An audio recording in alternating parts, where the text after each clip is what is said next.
It must be one of the most amazing flying stories of all time. An airliner full of passengers out of control at 17,000 feet. And the pilot is stuck outside the plane.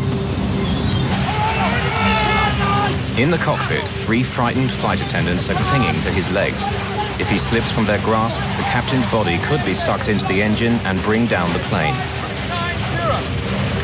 At the controls, a young co-pilot is battling to get the plane to the nearest airport. Mayday! Mayday! Mayday! Welcome to Mayday 5390.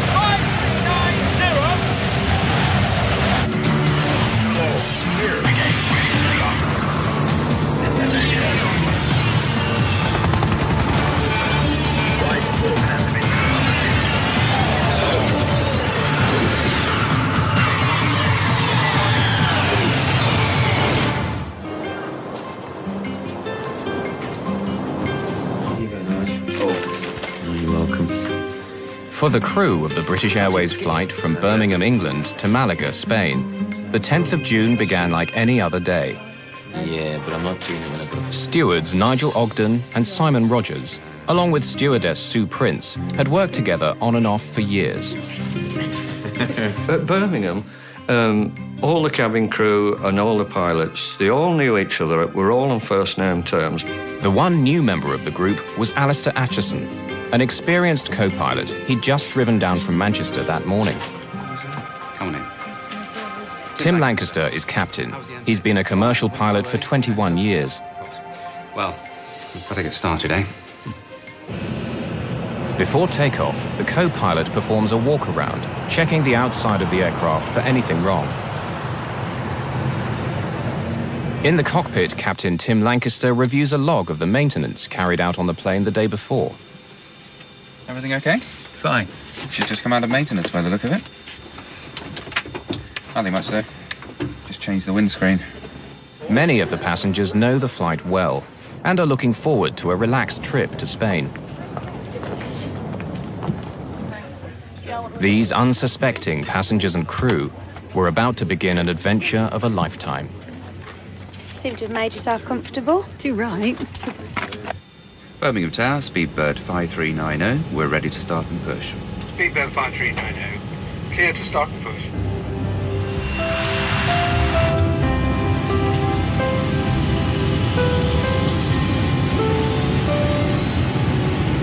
knots.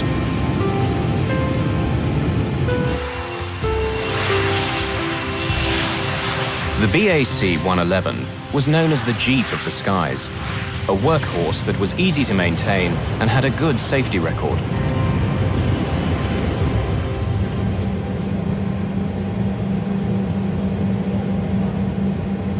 At 43 tons, this pressurized hull is carrying 81 passengers and 6 crew, and is now climbing to 23,000 feet.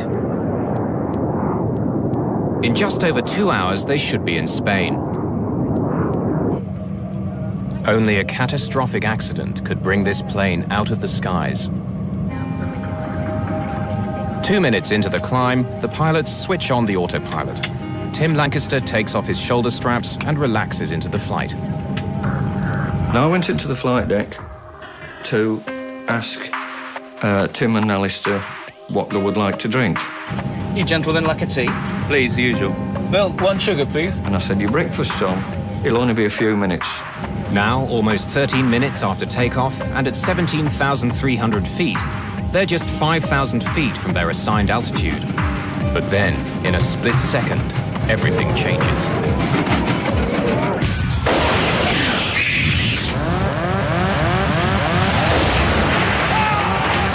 With a huge explosion, the captain's windscreen blows out into the sky. Almost immediately, a white fog forms. A sort of really intense stomach, body shaking thud.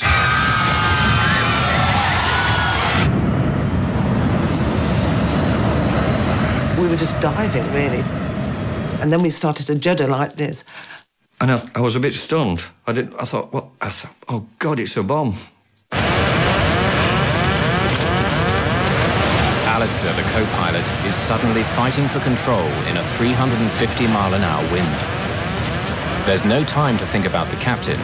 who's been blasted out of the window by pressurized air escaping from the aircraft.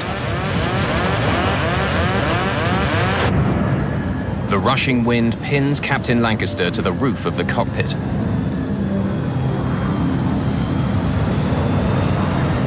Inside, his legs have jammed the control column forward, disconnecting the autopilot and pushing the plane down into a dive.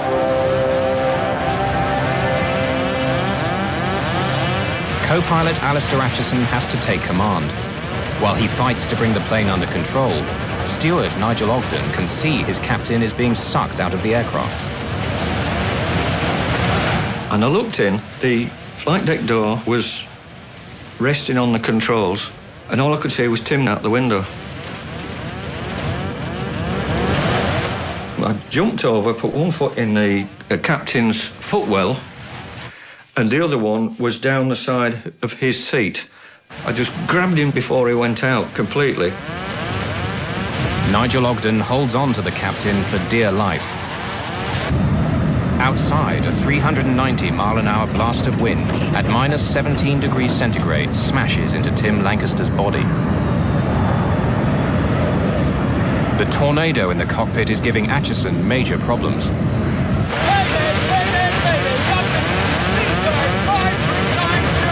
Air traffic control can hear his cries for help, but the storm rushing through the cockpit drowns out their replies.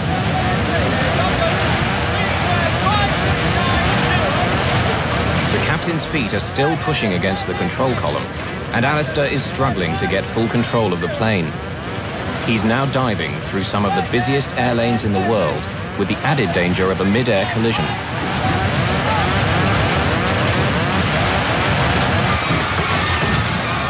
From the cabin, lead steward John Heward sees the chaos in the cockpit and does what he can to help.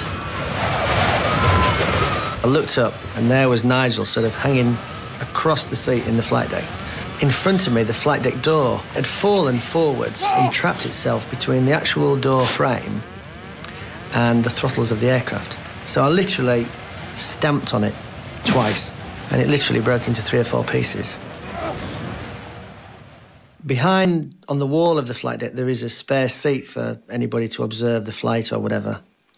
And I thought, well, if I put my arm through the seatbelt there, I can grab both of them, and at least we've got some sort of anchor point inside the aircraft.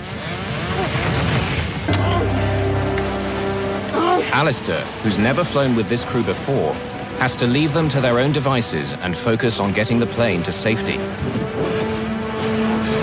He now has control of the throttles. John and Nigel have wrenched the captain's feet away from the control column. But instead of slowing down, Acheson decides to continue the rapid descent. It will quickly take him out of the way of any other air traffic and take him to a lower altitude where oxygen equipment won't be needed. Staying too long at a high altitude risks oxygen starvation, and this older aircraft is not fully equipped with oxygen for all the passengers on board. The airspeed indicator goes into the red.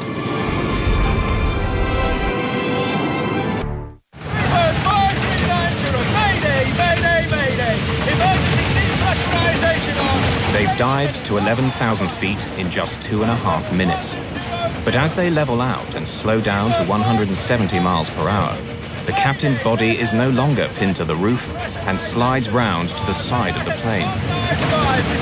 Flight level 100.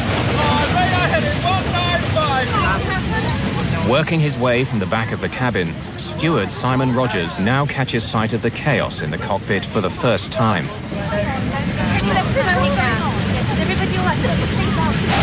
Now the aircraft had got to sort of flying fairly level, Simon came up from the back. Nigel was beginning to get really sort of achy now with his arms, and I knew he wasn't going to let go unless he was sure that Tim wouldn't fly out of the window.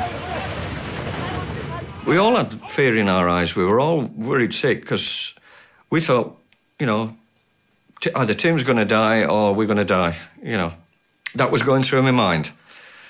But it was up to Alistair then, and it was up to us three, Simon and John and myself, to hold on to grim death. Mayday, mayday, mayday. All I remember is Tim's arms flailing out, his arms seemed about 6 foot long.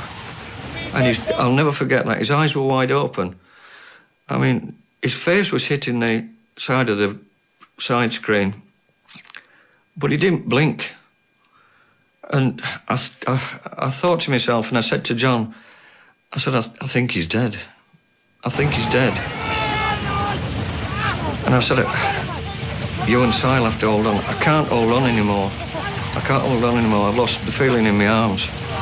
We decided to put Simon. I said to Simon, you sit in that jump seat and fasten yourself in.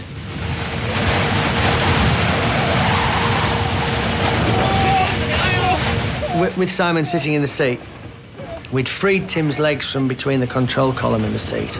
So we hooked his feet over the back of the captain's seat, and then Simon literally put his hands on the top, just so he was holding his ankles down.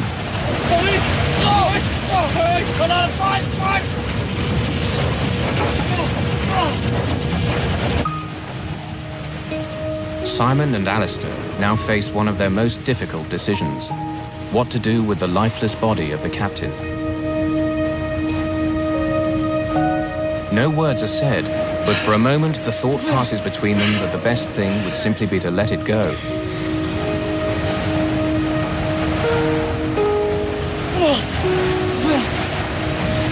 No! Can you hold on to it, please? But Alistair's order isn't simply an act of compassion. Releasing the body at the position it was in, it would have gone close to the upper area of the wing. It could have damaged the leading edge of the wing. Had it gone over the wing, it could very well have gone into the engine. Quite a lot of damage could have been caused by the release of the body. So I think it was a very sensible decision to try and keep him where he was. Alistair has managed to get down to 11,000 feet. Without the captain to help, he's operating the plane's systems from memory and shepherding it around Heathrow, some of the most congested airspace in the world. 7 minutes out of contact with the ground, he's able to hear the voice of air traffic control for the first time. Requesting radar assistance onto the nearest airfield, please. Speedbird 5390, roger. Can you accept landing at Southampton? Speedbird 5390, I am familiar with Gatwick. Would appreciate Gatwick. Alistair wants to land at Gatwick Airport as he's flown there many times before. But Southampton is nearer, and even though he's never flown there before, he knows he has to get down fast. And I am on 150 knots. Requesting radar assistance into Southampton. When you're going to an airport that you're not used to, you normally have charts, let-down plates, that kind of thing that you can read up on and learn something of the airport you're going to. But he knew nothing of Southampton. He hadn't been there. He had no charts because everything had gone out the window. There was no let-down plates to look at the approach and so on. All the maps and charts blew out of the window with the captain, and only the air traffic controller can guide Acheson. He turns towards Southampton.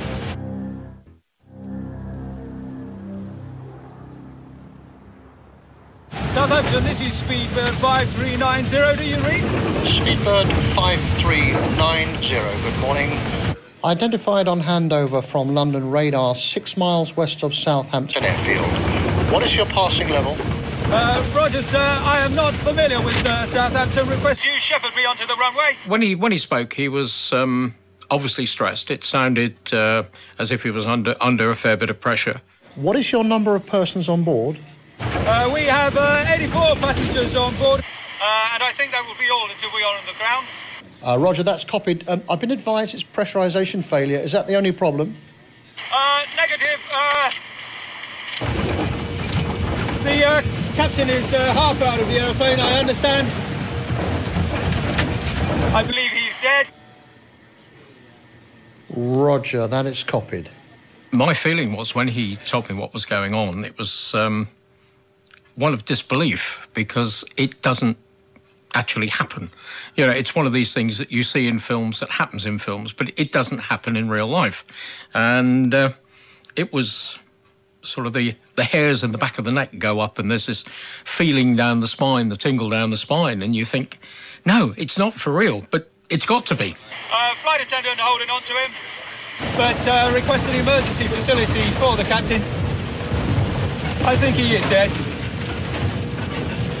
Affirm. What is your passing level? Leaving flight level 5,500 feet on 1019. Roger, that's copied. I'll give you a little bit more space, then I'll turn you on to a heading of 180. Yeah, it's a full emergency. It's a 111. Rundle contacts the emergency services at the first opportunity. I don't know how many people are on board, but I'll let you know.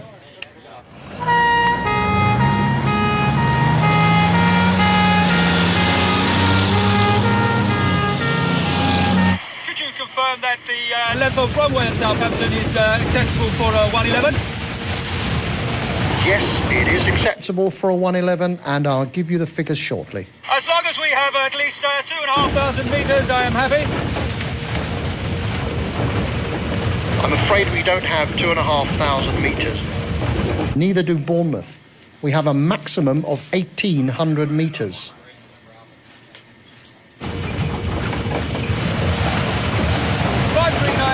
Atchison is concerned that the plane is above its maximum landing weight, being full of fuel for the journey to Malaga. And the BAC 111 can't dump fuel. If the runway isn't long enough, he faces more problems. Whether the aircraft could actually stop on the runway, or whether the tyres would burst, or whether he would go off the end of the runway. That's obviously what he was worried about when asking for 2,200 metres. 5390. Thank you very much. We are 3 greens and floats 45. So we are set for approach, but make it please very gentle. Yes, I will indeed. You are number 1 traffic.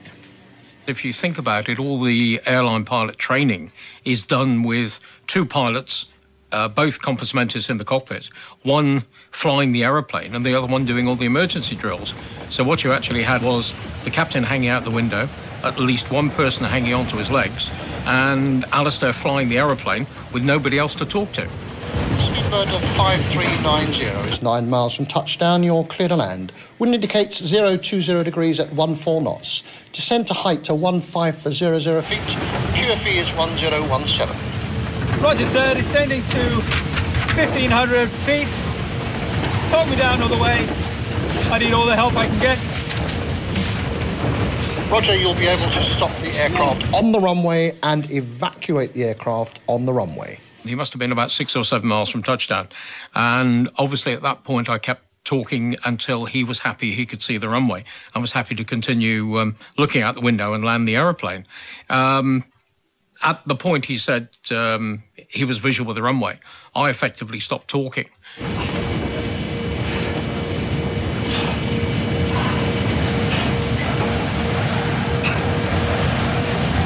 Not acknowledge unless requested. It will be an uninterrupted talk down, but feel free to interrupt if you feel you need to. 5390. Thank you very much.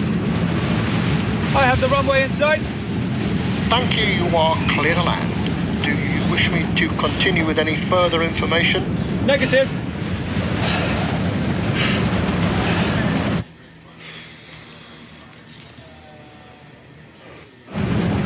"32 minutes after takeoff, with 81 terrified passengers, a nearly full fuel tank, and the captain blasted out of the window, Alistair Atchison attempts the most difficult landing of his career.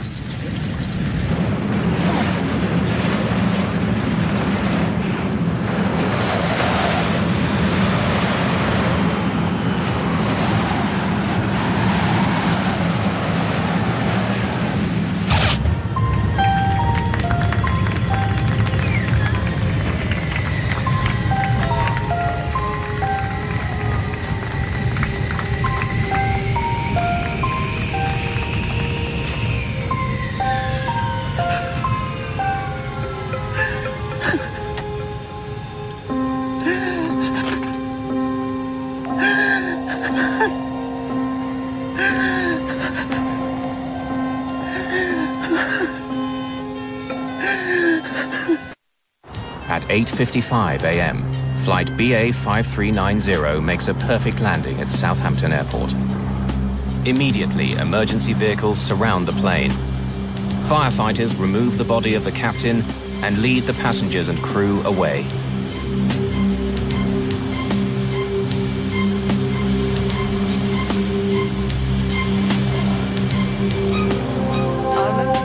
Alistair Acheson has carried out a remarkable piece of flying, almost unprecedented in aviation history. He has had to pilot his plane without his captain, who has undergone physical stresses that nobody could have been expected to survive.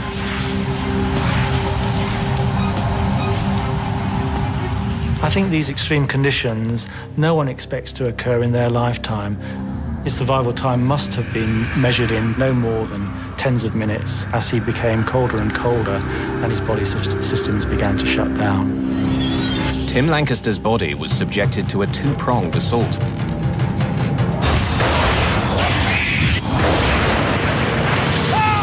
The physical violence that his body suffered being blown out of the plane, and the extreme cold and lack of oxygen at 17,000 feet.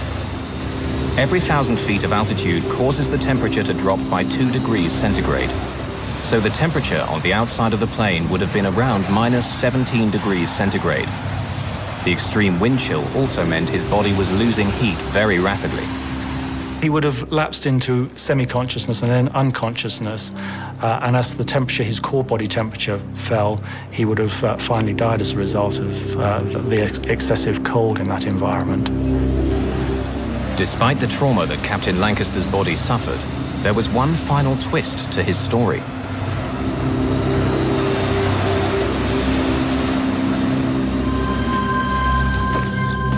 It's only once I've ever been here, and that was 10 years ago, 15 years ago. In the Oxfordshire countryside, John Heward and Nigel Ogden are visiting one of their crew members who shared their horrific experiences. Here he is. Hi, guys. John, how are you? Nice to see you. Nice to see you, mate. Nige, come in. Hi. Like on SCP, when you go in, you've got to pretend... The captain of that fateful flight, Tim Lancaster, somehow survived his horrific ordeal. There were no fatalities on BA 5390. That's it now, you can go on the 3-day cruise across there. As his frozen, lifeless body was removed from the plane, nobody thought that Tim could have survived such punishment. But remarkably, he was slowly beginning to emerge from his horrific adventure. Tim, can you hear me? I regained some consciousness on the ground at Southampton because I remember big red and white things, which were obviously fire engines and ambulances, not people and not conversation. And then my next clear, lucid thoughts are in hospital in Southampton. Over the next few days, all the bits eventually arrived back in my sort of consciousness, and I put the jigsaw together and, sort of played the whole story for myself and understood what had happened.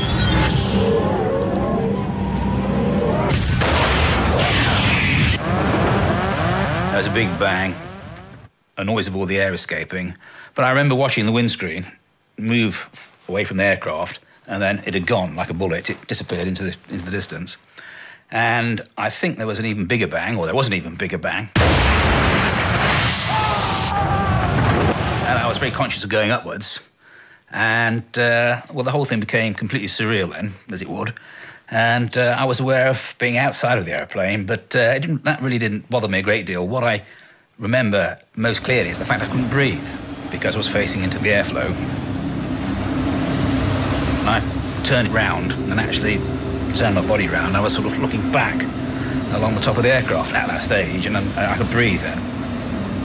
And yes, I remember that. I can remember seeing the tail of the aircraft. I can remember the engines going round. And then I don't remember much more. Memory stopped at that point. I went down there last year, but they've changed the airport totally now. I'm glad I did hold on, because Tim was alive. I mean, he's a very strong man. He must have been, to survive that. I wouldn't have been able to survive it.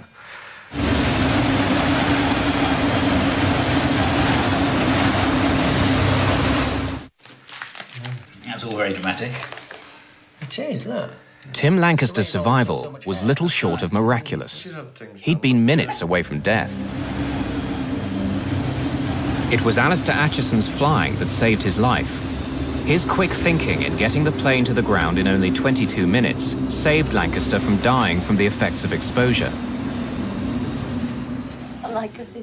And by pure chance, the physical trauma he suffered was limited. It included a bone fracture in his right arm and wrist, a broken left thumb, bruising, frostbite and shock. Remarkably, within 5 months, Tim Lancaster had made a full recovery and was flying again. Speedbird 539. Of course, the captain wasn't the only one to go through a horrific experience. Battling with the controls whilst a tornado raged through the cockpit was something no commercial pilot could be trained for.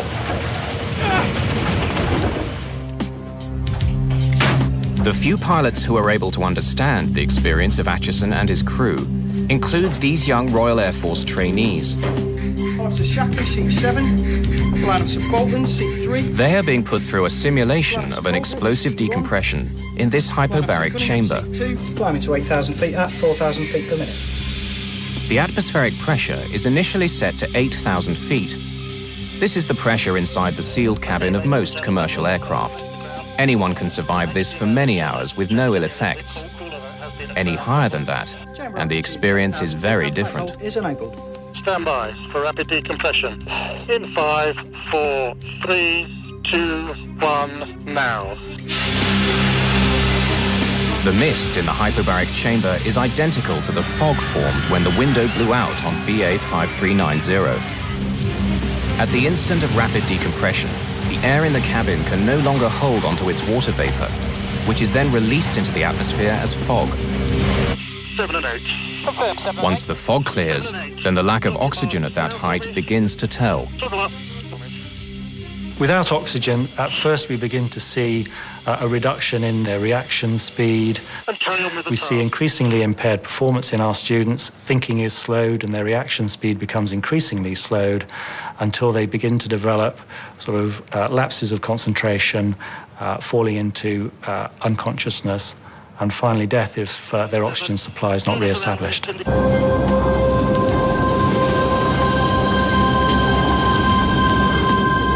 Flying alone, battling nearly 400-mile-an-hour winds, and defeating the possibility of oxygen deprivation, Alistair Acheson's achievement in saving Flight 5390 was outstanding.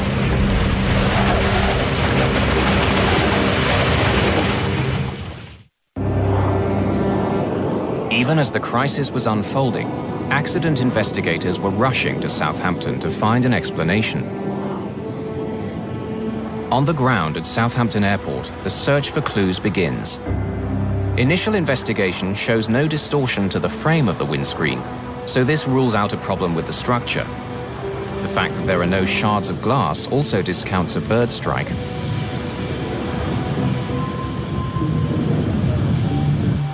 Stuart Culling, senior investigator with the Air Accident Investigation Branch, has little to go on. Windscreen was missing, there was a certain amount of blood around, there were some minor dents and scrapes on the fuselage, as you'd expect if the window had gone past, and really that was about it, apart from a lot of paper scattered around inside. One of his first clues comes from the log recovered from the plane. He knows the plane had been serviced just the day before, and that a windscreen had been replaced. He immediately pays a visit to the British Airways maintenance hangar at Birmingham. I wanted to find out exactly what had happened to the aircraft before it took off. And I'd arranged that I should talk to the shift maintenance manager who fitted the window.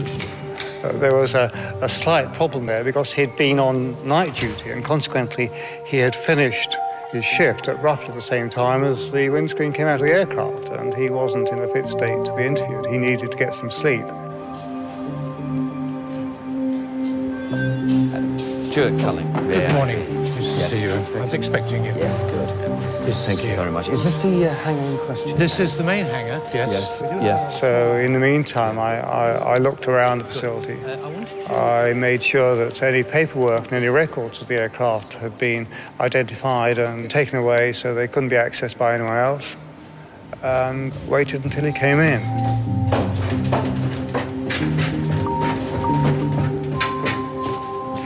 Hello, I'm from the AIIB. Yes, and this is my colleague. What I'd like to do today is just find out what went on during that shift pattern and how it went. Thank you very much. Did Did you notice anything about the window itself, any stress marks that were worrying you? My first conversation with the shift maintenance manager was relatively general, because at that stage we had no evidence that was relevant. Yourself? You didn't delegate it to somebody else and then check Stuart, it? there's a phone call for you, just come in. Oh, right. Would you mind if I took this and come back? So I took the call and found that it was information about the windscreen which had been found near Didcot, and there were something like 30 bolts found with it, most of which were one size short in diameter, one size too small in diameter. It was a crucial error. On some planes, windscreens are fitted from the inside and use the internal pressure inside the cabin to keep them in place. But on the 111, the windscreen is bolted on from the outside. Any weakness in the bolts could mean that the pressure inside the plane would blow the windscreen out. It appears Culling has very quickly found the mistake and the guilty man. I've had some news which I think is very relevant. I've heard from my colleagues who are working on the bolts. They tell me they're the wrong bolts. They're the wrong diameter. No, that's not possible. They're exactly the same bolts that I took out of there. He's a professional man. He's very keen on doing things, to his mind, in the interest of the company. And he's suddenly told that he's put a windscreen in using bolts of the wrong size. And he's absolutely shocked. I can show you. I'll show you the bolts I got out of there. One thing that came out was that he said, oh, the old bolts went into a waste bin in the hangar where he did the job, and they may still be there. So we rushed across to the waste bin and found something like 80 discarded bolts. Here. They'll be in here. This is where I put them. These are the bolts. And these are the ones you checked against the new ones? That's right. Yeah, I took from those the over. carousel. It was really excellent evidence. Gold, as far as I was concerned. Well, I'll take these away. Okay.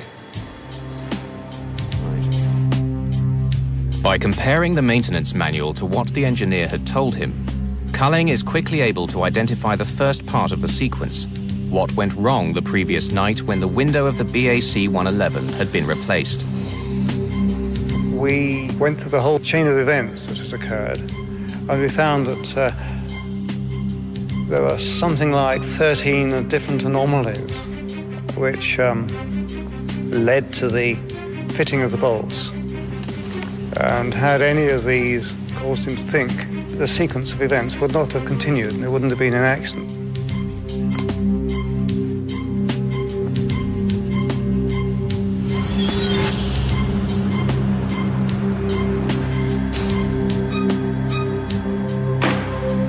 The engineer had come early into his shift, and at about 4 a.m. had gone to work removing the old windscreen from the plane. The hangar was full, and the plane had been pushed against the hangar door, which made the windscreen hard to reach. Stretched across the fuselage, he had problems controlling his screwdriver. The windscreen that he had taken out had itself been fitted with the wrong length bolts, but they were still strong enough to hold the screen in, and it survived without a hitch for 4 years. But he was a conscientious engineer, and he decided that he would replace the old bolts with new ones when he installed the new screen. He chose not to go to the parts catalogue and look up the exact bolts he needed. Instead, he went straight to the parts store. Good morning. Morning. There, he matched by eye new bolts with the ones he had taken out of the screen.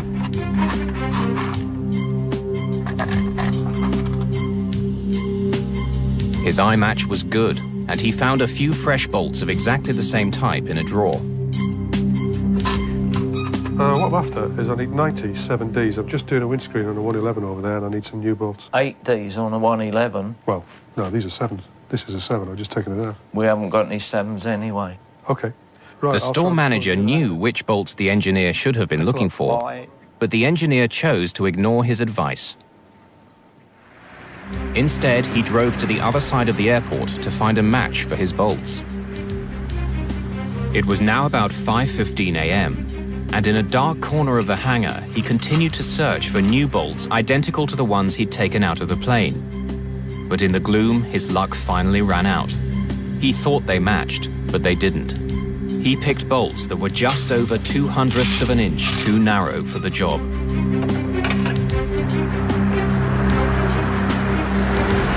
Returning to the 111, he stretched over the plane and began fitting these new bolts.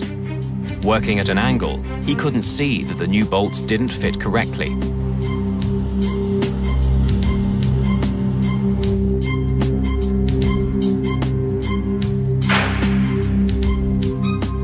Signing off at 6 a.m., the engineer had managed to get his work done in time. The plane was now ready to be handed over to Captain Lancaster and his crew. In fact, it was a disaster waiting to happen. The morning of the next day, the 111 was at 17,300 feet. The difference in pressure between the sealed hull of the jet and the thin atmosphere was climbing quickly to the half-ton per square foot it would reach at 35,000 feet. This pressure was looking for a weakness, and it found it. For Culling, finding out what had happened that night is only the first step. No one had hidden from him what they'd done, but he knows that he has to go deeper to understand the reasons behind this horrific sequence of events, why the engineer did what he did, and whether this was an isolated incident or the symptom of a bigger problem. Accident investigation, certainly on aircraft, comprises two parts. The first part is what's happened, and that's usually relatively the easy bit. The second part is why did it happen? Why did the engineer ignore procedure, bypass the technical manuals, and ignore helpful advice? Culling's search for the answers was in its own way revolutionary. If we talk to people without giving them a warning, we felt we'd get more information because they'd be freer to discuss it. If we gave them a formal caution, as it were, we thought that they would dry up. Coffee? Yes, please. Great. How was the journey in? Oh, well, usual stuff. They decide to talk to the engineer well away from the hangar in a cozy hotel room. Well, thanks for coming in. To gain insight into the methods of the maintenance engineers, Culling then does something no one had done before. He brings in a behavioral psychologist. Is the aircraft normally in the hangar when you're doing that? Psychologists had been used before to analyze why pilots make mistakes under pressure. It's a discipline called human factors. But in 1990, using human factors in engineering was unheard of. I wanted a professional slant on what is really psychological territory. I would hope that as far as the shift maintenance manager was concerned, that it gave him extra confidence that we were trying to be even-handed and that we were trying to get to the bottom of it. You know, the parts catalogue.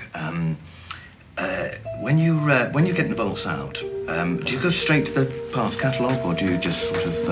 Not usually. Right. No, if I've got a set of screws and there's the same screws, I just go get them out of the carousels. Right. You find it's easier to do it visually? It was, in that case, easier to do it visually from the bolts you take now? Yeah, because they're the same bolts that come out, the same ones go back in, so same size bolts, there's no difference. And if it worked before, it must be the right bolts? Yeah, it's just replacing like with like, really. Yeah, because it had been flying. We were somewhat horrified that they had admitted those things to us, because after all, we were officially, in inverted commas, and they were quite proud of them. We would have thought that had they used such practices, they would have kept very quiet about it. If I'd had to go check with the computers what bolts I needed and what parts and how to fit the thing, then there was a good chance that it wouldn't have been flying at the time it was meant to be. Good. So, when you're doing the job, now you're an experienced engineer, it might not be by the book all the time, like you would train somebody who was new. No, not usually. We've been doing these things for years. Culling was stunned by what he was hearing, but there were more revelations to come. The engineer's dangerous approach was becoming clearer by the minute. You trusted your own knowledge better than the store supervisor's knowledge? Well, I'm an engineer. I got 7D bolts out, so I put 7D bolts back in. That's, well, you know, no problem with that. It's that simple. So you trusted that the aircraft had been flying, so therefore they must have been the right bolts. Yeah, that aircraft had done lots of hours with that windscreen. Their whole aim was to expedite work through their station. They had a lot of work coming. It was all done at night, and in many cases they had more work than they could reasonably handle. And they had devised little stratagems to get round that. Culling and the psychologist's insights made their way into the first draft of the report. It said that there were systemic faults in the maintenance procedure in Birmingham. But under pressure from British Airways lawyers, and because they hadn't carried out their investigation following normal procedure, the final report was forced to change its emphasis. By our, I mean the Treasury solicitor or whoever was advising the branch, confirmed that under natural law it was unfair to use that information because we hadn't gone through the whole procedure. And so we had to remove that from the report. The investigators had never produced an accident report like it. Working with the psychologist, Culling developed a completely novel way of using human factors to explain why this accident happened. They uncovered pressures in the hangar that caused an otherwise proficient engineer to make potentially lethal mistakes whilst being certain he was doing the right thing. This psychological approach took air accident prevention to a new level. Through the sheer skill of the crew of BA 5390, as well as a small measure of luck, 87 people are now still alive.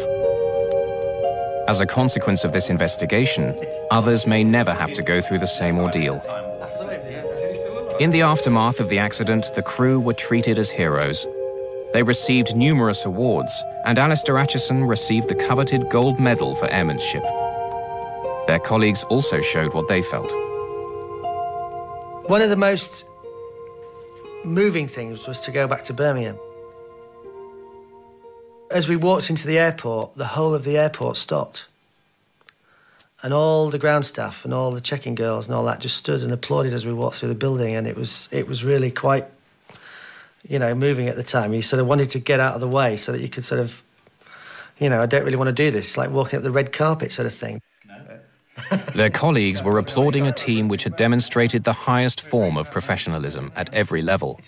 A cabin crew which worked as a team in extraordinary circumstances, and the co-pilot, an outsider who took control and worked alone to bring them all safely down to earth. Each of the crew dealt with their experience in different ways. Tim Lancaster began flying again with BA just 5 months after the accident. He's retired from BA, but loves flying so much he's now with another airline. You cannot say that, she'll shoot you. It was a special day the first day I flew. I decided, that was what I was going to do. I was going to make an effort to go back to work and get better. So having made the decision, the rest was easy. For Nigel, the man who ran to Tim's aid and held on to him for dear life, the impact of that day was far more profound. I think about it every day. And that is the truth. I think about it every single day. In one form or another, yeah. Every single day. It'll affect me till the end of my days. Nigel, along with Simon and Sue, no longer fly. But John Heward is still with British Airways as a chief steward. But even he isn't free of the memories of that day. They were bringing in another British Aerospace aeroplane to where I worked in Birmingham, and unfortunately that window was fitted from the outside, and the layout of the cabin was identical. And when I sat on it, it all came back to you. But for that reason, I've gone back to work at Heathrow and fly long-haul flights again, because those aeroplanes have got no resemblance to the 111 at all. Alistair Acheson, who is still flying for British Airways, chose not to take part in this film. For each of the crew, the experience will stay with them in different ways.